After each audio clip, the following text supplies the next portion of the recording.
సింగరేణిలో అవినీతిపై ఎమ్మెల్సీ కవిత సంచలన ఆరోపణలు చేశారు. ప్రతి పనికి కాంట్రాక్టర్ కు 25% కమిషన్ తీసుకుంటున్నారని, అందులో 10% కాంగ్రెస్ పెద్దలకు వెళుతోందని కవిత ఆరోపించారు.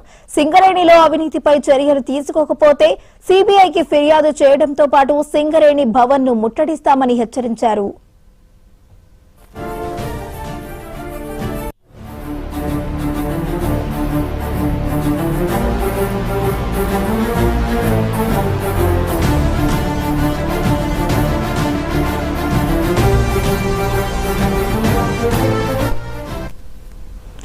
గతంలో తెలంగాణ బొగ్గుగని కార్మిక సంఘం గౌరవాధ్యక్షులుగా ఉన్న కవిత ప్రస్తుతం హెచ్ఎంఎస్ గౌరవాధ్యక్షులుగా మారారు. ఈ నేపథ్యంలో బొగ్గుగని కార్మిక సంఘం నేతలు అవినీతికి పాల్పడ్డారని, తాను వారిని వారించినా వినలేదని ఆమె ఆరోపించారు.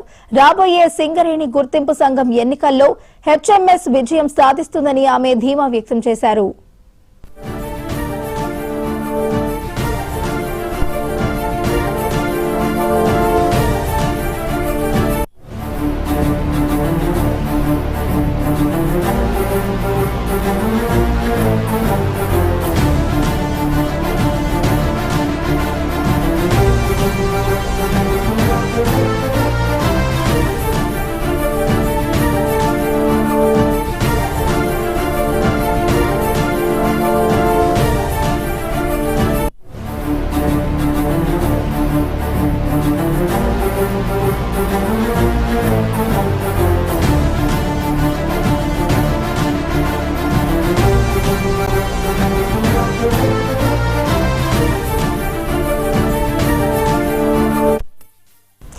సింగరేణిలో అవినీతిపై ఎమ్మెల్సీ కవిత సంచలన ఆరోపణలు చేశారు. ప్రతి పనికి కాంట్రాక్టర్ కు 25% కమిషన్ తీసుకుంటున్నారని, అందులో 10% కాంగ్రెస్ పెద్దలకు వెళుతుందని కవిత ఆరోపించారు. సింగరేణిలో అవినీతిపై చర్యలు తీసుకోకపోతే సీబీఐకి ఫిర్యాదు చేయడంతో పాటు సింగరేణి భవన్ ను ముట్టడిస్తామని హెచ్చరించారు.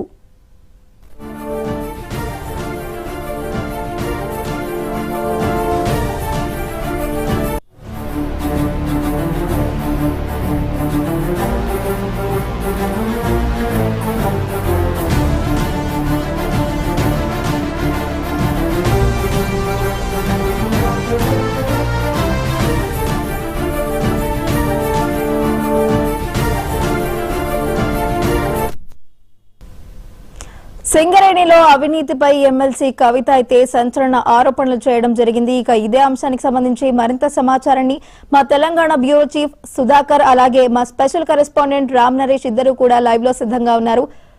ముందుగా సుధాకర్ చెప్పండి, సింగరేణిలో అవినీతిపై అయితే ప్రస్తుతం ఎమ్మెల్సీ కవిత అయితే సంచలన ఆరోపణలు చేయడం జరిగింది. అలాగే ప్రతి పనికి కూడా కాంట్రాక్టర్లు 25% కమిషన్ తీసుకుంటున్నారని, అందులో 10% కూడా కాంగ్రెస్ పెద్దలకైతే వెళ్తోందంటూ కూడా కవిత అయితే తీవ్ర ఆరోపణలు అయితే చేసింది. పూర్తి డీటెయిల్స్ ఏ విధంగా ఉన్నాయి? బీఆర్ఎస్ కు కలవకుండా కవిత కంట్లో నలుసులా మారిందా అంటే ఖచ్చితంగా జరుగుతున్న సంఘటనలు, ఆమె చేస్తున్న వ్యాఖ్యలు, అదేవిధంగా ఇటీవల చేసుకుంటున్న పరిణామాలు ఖచ్చితంగా అవునానే సమాధానం ఇస్తున్నాయి.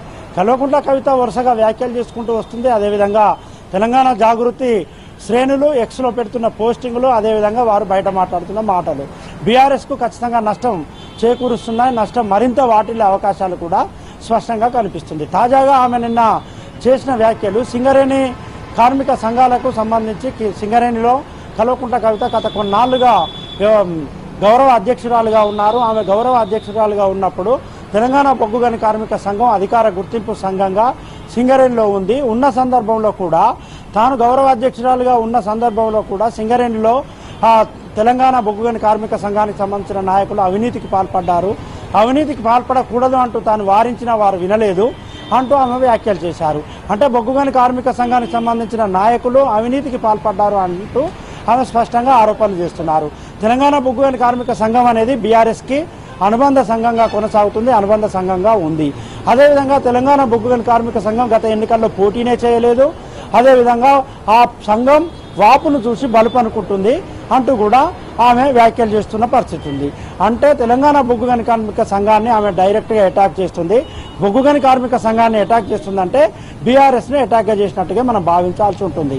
గతంలో తెలంగాణ బొగ్గుగని కార్మిక సంఘానికి గౌరవాధ్యక్షులుగా ఉన్న కల్వకుంట్ల కవిత ఇప్పుడు హెచ్ఎంఎస్కి గౌరవ అధ్యక్షురాలుగా ఉన్నారు. ఈ నేపథ్యంలోనే హెచ్ఎంఎస్కు సంబంధించిన సింగరేణి కార్మికులు అదేవిధంగా ఇతర సింగరేణి నాయకులందరూ నిన్న హైదరాబాద్లోని జాగృతి కార్యాలయంలో ఆమెకి సన్మానం చేశారు.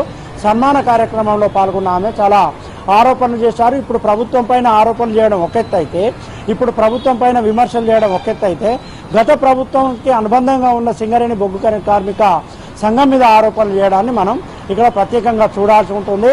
బీఆర్ఎస్తో ఆమె విభేదించింది. బీఆర్ఎస్ నాయకులు హరీష్ రావు అదేవిధంగా సంతోష్ రావు పైన ఆమె తీవ్రంగా విమర్శలు చేశారు. హరీష్ రావు, సంతోష్ రావు అవినీతి అనకొండలు అంటూ ఆమె సంబోధించింది. దీనిపైన బీఆర్ఎస్ సీరియస్ అయింది. బీఆర్ఎస్ అధ్యక్షులు కల్వకుంట్ల చంద్రశేఖరరావు ఆమె పైన సస్పెన్షన్ వేటు వేశారు. సస్పెన్షన్ వేటు వేసిన ఆమె ఎక్కడ వెనక్కి తగ్గట్లేదు. అదేవిధంగా సస్పెన్షన్ వేటు వేసిన తర్వాత మీడియాతో మాట్లాడారు. మీడియా పరంగా కూడా అనేక అవినీతి ఆరోపణలు హరీష్ రావు పైన, సంతోష్ రావు పైన చేశారు. అదేవిధంగా కేటీఆర్కు అనేక సలహాలు, సూచనలు ఇచ్చారు.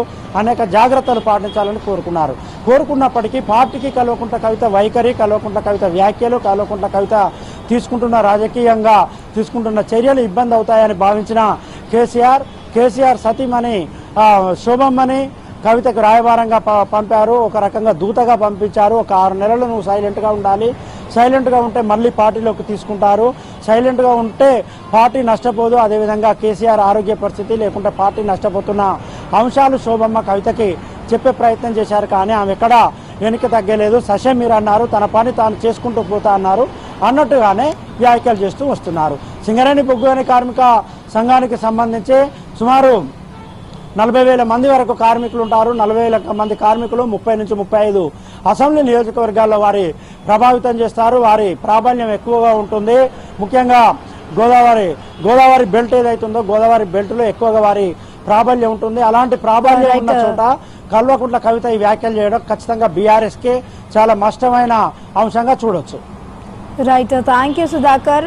రామ్ నరేష్ చెప్పండి, ఇటు సింగరేణిలో అవినీతిపై అయితే ప్రస్తుతం ఎమ్మెల్సీ కవిత అయితే ఆరోపణలు చేయడం జరిగింది. ఆరోపణలు చేస్తూ కూడా ఆమె సింగరేణిలో అవినీతిపై చర్యలు తీసుకోకపోతే కూడా వారు సిబిఐకి ఫిర్యాదు చేస్తారంటూ కూడా ఆమె తెలపడం జరిగింది. పూర్తి డీటెయిల్స్ ఏ విధంగా ఉన్నాయి?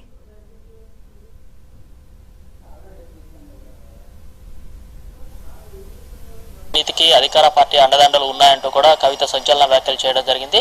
ఆ వ్యాఖ్యలకు సంబంధించి అంటే నిన్న తెలంగాణ జాగృతి కార్యాలయం ఏదైతే ఉందో ఆ కార్యాలయంలో హెచ్ఎంఎస్ కు సంబంధించిన యూనియన్ తో ఒక సమావేశం జరిగింది. ఆ సమావేశం తర్వాత ఆమె సింగరేణి సిఎండిని కూడా కలవడం జరిగింది. సింగరేణి సిఎండిని కలిసిన తర్వాత దీనికి సంబంధించి ఏదైతే సింగరేణిలో పెద్ద ఎత్తున కాంట్రాక్టులు నిర్వహిస్తున్నారో ఆ కాంట్రాక్టులకు సంబంధించి దాదాపు 25% కమిషన్లు తీసుకుంటున్నారు. ఆ కమిషన్లో 10% అధికార పార్టీకి సంబంధించి పెద్ద నేతలకు వెళ్తున్నాయని చెప్పేసి సంచలన ఆరోపణలు చేశారు. దీనిపై సిబిఐకు ఫిర్యాదు చేస్తాము, అదేవిధంగా దీనిపై చర్యలు తీసుకుంటే సింగరేణి భవన్ కూడా ముట్టడిస్తామంటూ కూడా కవిత సంచలన వ్యాఖ్యలు చేశారు. ఈ వ్యాఖ్యలతో ఒక్కసారిగా ఇటు సింగరేణిలో ఏం జరుగుతుందనే దానికి సంబంధించి ఇప్పుడు చర్చ కొనసాగుతుందని చెప్పుకోవచ్చు. మరోవైపు బీఆర్ఎస్ పార్టీకి సంబంధించి ఏదైతే బొగ్గుగని కార్మిక సంఘం ఉందో ఆ బొగ్గుగని కార్మిక సంఘం, తెలంగాణ బొగ్గుగని కార్మిక సంఘానికి సంబంధించి దాదాపు 10 ఏళ్ల పాటు కవిత గౌరవ అధ్యక్షురాలుగా ఉన్నారు. ఇటీవల ఆమెను ఆ పదవి నుంచి తొలగించడం జరిగింది. ఆ నిర్ణయం పట్ల అంటే ఆమెను తొలగిస్తూ ఏదైతే మాజీ మంత్రి కొప్పుల ఈశ్వర్ గౌరవ అధ్యక్షులుగా ప్రకటించడం జరిగింది. ఈ వ్యవహారానికి సంబంధించి ఆమె కొంత అసంతృప్తికి గురయ్యారు. దీనికి సంబంధించి ఇటీవల జరుగుతున్న పరిణామాలు కానీ పార్టీ నుంచి ఆమెని ఇటీవల సస్పెండ్ చేయడం కానీ ఈ పరిణామాలన్నీ చూసిన తర్వాత ఆమె నిన్న కొన్ని సంచలన వ్యాఖ్యలు అయితే చేయడం జరిగింది. సింగరేణి ఏదైతే తెలంగాణ బొగ్గుగని కార్మిక సంఘం ఉందో ఆ బొగ్గుగని కార్మిక సంఘం కూడా పలు అవినీతి కార్యక్రమాలకు పాల్పడిందని చెప్పేసి కొంతమంది నేతలు ఎవరైతే ఉన్నారో బొగ్గుగని కార్మిక సంఘానికి సంబంధించి వాళ్ళు కూడా అవినీతికి పాల్పడ్డారు. తాను గతంలో అధ్యక్షురాలుగా ఉన్నప్పుడు ఈ వ్యవహారాన్ని వాళ్ళకి చెప్పడం జరిగింది, అవినీతి కార్యక్రమాలకు పాల్పడొద్దంటూ కూడా. అయినప్పటికీ కూడా వాళ్ళు పలు అవినీతి కార్యక్రమాల్లో పాల్గొన్నారు కాబట్టి వాళ్ళపై కూడా చర్యలు తీసుకోవాలని చెప్పేసి కోరుతున్నా అని చెప్పేసి. అయితే తాను గతంలో ఈ వ్యాఖ్యలు ఎందుకు చేయలేదు, ఇప్పుడు ఈ వ్యాఖ్యలు చేయాల్సిన పరిస్థితి ఎందుకు వచ్చిందనే దానికి సంబంధించి కూడా ఆమె పలు అంశాలను ప్రస్తావించడం జరిగింది. మొత్తంగా చూసుకుంటే ఇప్పుడు ఏదైతే సింగరేణిలో పెద్ద ఎత్తున అవినీతి జరుగుతుందో ఆ అవినీతికి సంబంధించి ఆధారాలు కూడా ఉన్నాయి. దానిపై సిబిఐ విచారణ జరుపుతారా లేకపోతే రాష్ట్ర ప్రభుత్వం ఏదైనా ఎంక్వైరీ చేస్తుందో చూడాలి.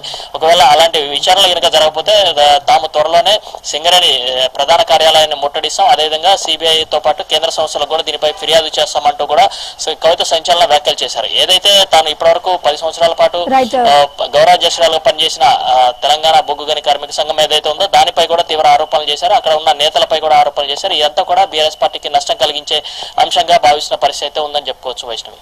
Right, thank you Ram Naresh.